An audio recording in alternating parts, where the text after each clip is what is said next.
લાલ ચટણી એકવાર તમે ખાઓ એટલે એમ થાય કે ના આવી ચટણી તમને ક્યાંય એક પણ ગાંઠિયાવાળા ના મળે. જામનગર થી સ્પેશિયલ મેરુભાઈ ના ગાંઠિયા ખાવા આવી હતી. મેરુભાઈ જેવા ગાંઠિયા ક્યાંય ન થાય. આખું જામનગર સુઈ જાય છે ને ત્યારે તો મેરુભાઈ ગાંઠિયા બનાવવાની શરૂઆત કરે છે. રાતના રાજા એટલે મેરુભાઈ ગાંઠિયા.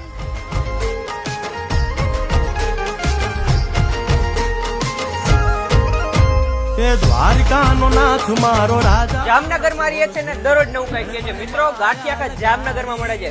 ગાંઠિયા ની હારે હારે આ ટાઈપ ની લાલ ચટણી મળશે માત્ર એક જ જગ્યાએ. તો તમને અહીંયા મળી જશે ગાંઠિયા, જલેબી, ચિપ્સ, લાલ લીલી ચટણી, ડુંગળી, છાશ, મરચા, એટલે કે બધી જ વસ્તુ. આ ટાઈપ ના ગાંઠિયા ખાવા હોય તો ક્યાં આવવાનું? મેરુભાઈ ગાંઠિયા વાળા. અને ટાઈમિંગ રહેવાનો છે મિત્રો સાંજના 7 વાગ્યા થી રાતના 2 વાગ્યા સુધી. એડ્રેસ છે સમાણા રોડ, લાલપુર બાયપાસ પાસે, વીડીબી પાર્ટી પ્લોટ ની પાછળ, શિવધારા 7 ની સામે, જામનગર.